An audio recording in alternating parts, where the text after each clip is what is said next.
Welcome back to the No Money Real Estate Podcast. Hey, I've got something really special for you today. I want to start out with a question for you. I want you to tell me, what do a training business, a resort, a short-term rental, a hot tub company, and a gold mine have in common? Hey, my name's Ken Dunn, and I'm a real estate investor. I want to welcome you to the No Money Real Estate Podcast. On this show, I'm going to interview elite level real estate investors from all over North America, and I'm going to help you to see one thing that all successful real estate investors have in common. They built their portfolios without using a dime of their own money. I've got a portfolio of $300 million in real estate. That includes resorts, apartment buildings, commercial buildings, and I built the entire portfolio without using a dime of my own money. Real estate is a business that anybody can get into, but the strategies that those tight real estate investors use to build massive portfolios have been kept secret for decades.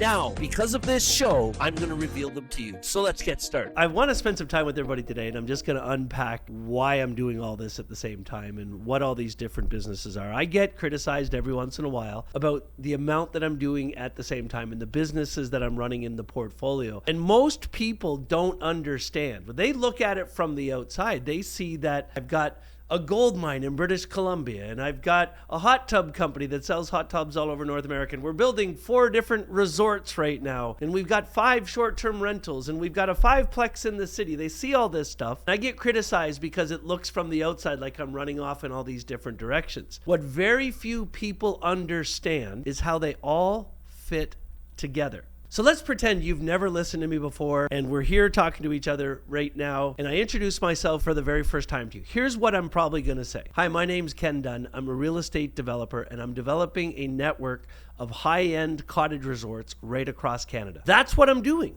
That's my whole mission. My dream is to build a billion-dollar company that includes Canada's top family-oriented cottage resorts. I want to build 25 of them across Canada in the next 15 years. And that's all I'm focused on. Now, of course, the skeptics are going to say, bullshit, Ken, that's not all you're focused on.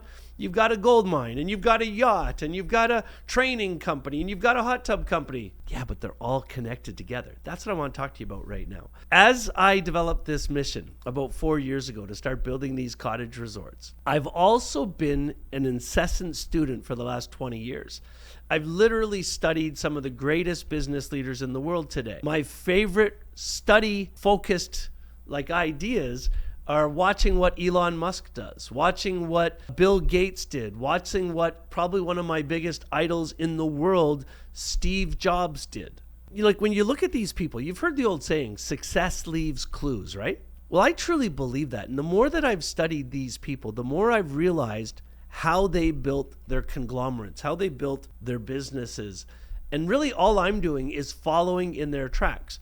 So I had this idea to start building cottage resorts. The way I got that idea was I started buying cottages in about 2017. I had bought several cottages. I was renting them on Airbnb. Then I decided that I was going to build a company with hundreds of cottages across Canada, and the pandemic happened. Once the pandemic happened, I couldn't buy a cottage.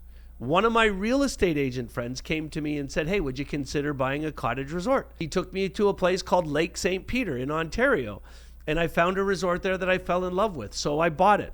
And shortly after that, that same agent came back to me again and said, hey, you got to come look at this property at Hay Bay in Napanee, Ontario. So we bought that property. That's when my focus changed, because what I saw was cottages weren't really recession proof. They went up and down drastically in price and really screwed up my whole business plan. But when I looked at these resorts, I knew that I could always find resorts right across Canada, anywhere that I looked, that were dilapidated and old, and the owners wanted to get rid of them. That's never going to change. There's going to be more inventory there that I could ever need. So I knew that was the right way to go. And then the other part of this puzzle was that all the way through my early days, when I had young kids, and when I was a kid myself, I've spent summers at cottages. So it's something I love dearly in my life. So that's why I decided to get into it. Now I can hear the skeptics again. Okay, that makes sense, Ken, but what about the hot tub company? What about the gold mine? They all fit together. So one of the things I never say in any of the gold mine shows that we're doing on YouTube is that the biggest reason I bought the gold mine was I actually bought 4 acres of land in an area called Likely, British Columbia, which is right on the Quesnel River. And literally it's a major tourist destination. There, every day you can see in the summertime, the place is overrun. It's this tiny small town, and guess what they're lacking? Accommodations. So on the 4 acres of land that we've bought, we're building a resort. We're actually going to build a glamping experience where people that are interested in going fishing on the Quesnel and fishing some of the greatest fighting salmon in the world can come fishing there. And then once we stabilize our gold mine operation, guess what we're going to do? We're actually going to teach people how to mine gold. If anybody wants to come on an adventure vacation, they can stay on the resort in one of our glamping accommodations. They can come down to the mine, they can get in the river, and they can start panning for gold. We'll let them keep the gold they get. So it's really another resort. Most people don't realize that. So that's how the gold mine fits together. And now the hot tub company, when I started buying cottages, one of the things I did to differentiate my cottages was I bought these hot tubs, and we'd put a hot tub on the property. And then one of my friends showed me how he combined a hot tub, a cold plunge, and a sauna together. And I named it the Mini Nordic Spa, went out and bought the domain right away, and we started selling them. And then we found out that the person we were buying the hot tubs from, he wanted to retire and he didn't want to scale the company. We needed more hot tubs. So the only way I could get the hot tubs I needed was to buy the company. Guess who the #1 customer of Canadian Hot Tubs is? Yeah, that's right. Cottage Dream Vacations. And of course, we're taking those hot tubs and we're putting them on all the resorts. And so you can see how this ecosystem really fits together. When somebody comes to our resorts, they see one of these beautiful hot tubs, there's going to be a little sign there that says, get your own hot tub. Call Canadian Hot Tubs. Make sure you mention you stayed at the Hay Bay Resort and you get a 10% discount. Make sure you mention you stayed at the Likely Gold Exploration site and you get a 10% discount. So it all fits together. And that's what I freaking love about what building an ecosystem is all about, or a portfolio of companies. When you build a portfolio of companies, if you do it the right way, you're not going to go out and just start haphazardly buying anything that comes along. Lord knows that would be stupid. But what we do now and what we're constantly doing in the portfolio is the #1 thing of any company we acquire, it has to make the resort business easier or less expensive. So if I found out tomorrow that the company we buy all the silverware from was going out of business, guess what I might consider doing? We're adding cold plunges to the hot tub company because everybody that stays at our resort raves about the cold plunges we have. I'll tell you another thing that I'm looking at really seriously right now, and this could be very well be another business we launch in our ecosystem. Our businesses, our resorts are all cottages. They're all vacation destinations. And in Canada, there's a piece of furniture that is the heart and center of any cottage resort or of any vacation. It's called the Muskoka chair. Or if you're from Eastern Canada, you might call them Adirondack chairs. But you know what I'm talking about.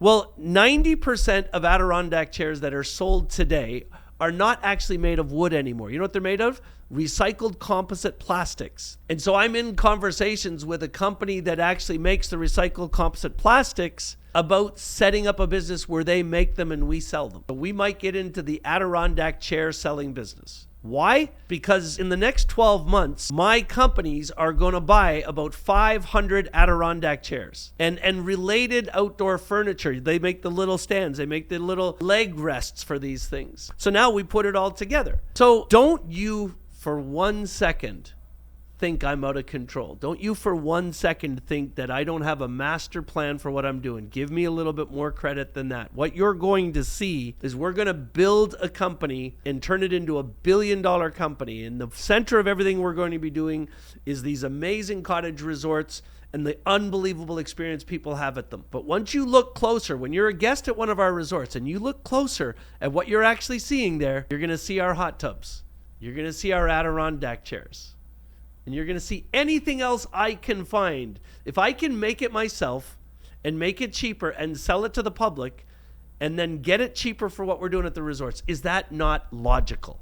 That's probably the most important part of this. So that's really what everything has in common. But what's my advice to you? Why would I go through this rant for the last 15 minutes and explain this to you? Here's my advice to you. If I think about my journey in business, I've been a business owner for 25 years and I've owned a mortgage company and I've owned a book publishing company and I've owned a real estate development company. I mean, I've done a whole bunch of different things. And when I look back at the businesses that have done the best, which is the one I'm building now, versus the businesses that did the worst, which for me was the publishing company. And I feel dreadful about the fact that it didn't succeed, but I learned a lot from it as well. The biggest thing that I've realized is the business that's going to do the best, and where you should go in the future, if you want to make more money and you want to own your own business, find a business that brings your personal hobbies and joys out. Find a business that you can connect to your heart. You got to connect it to your mind. You're going to need your mind and your experience to make the business successful. But I look at the days and the hours that I put in here right now at this stage of my life, working 15 and 20-hour days every day. I'm recording this video in July of the year. I've already flown 110,000 miles on airplanes in 7 countries for this business this year. And I work harder than any single person in any of the companies that I own that work with me. And that is what the founder and CEO has to do. But the only reason I'm able to keep going at this pace and doing as much as I can, it's not about the money. Now, obviously, it's about the money. The more money you make, blah, blah, blah, all those stories you know. But if it wasn't the absolute love that I have for cottages and for vacations and knowing I'm doing something that's going to bless thousands of Canadian families' lives, I couldn't keep going. So whatever it is you're doing or whatever it is you think you want to do, if it doesn't connect to your heart and your mind, you will fail. You've got to make sure that whatever business you're pursuing, whatever you're trying to do, you wake up early every single morning and all you can think about is putting your energy into that business because you love it. You love the industry you're in. You love the products that you're building. And if you can do that and you can get to that space and find that opportunity, then everything else is going to continue because you will never give up. You will never let that business die because it's so connected to your heart. Then you engage your mind to make the business successful. If you have any comments on anything I've said in this show, make sure you go into the notes and ask questions. Ask anybody who follows me. I personally will respond to your questions. If you have any thoughts about things you're involved in, send me a note. I'm always willing to listen. I hope you got something out of this. I hope you decide to subscribe to the podcast, subscribe to our YouTube channel, and help us help people.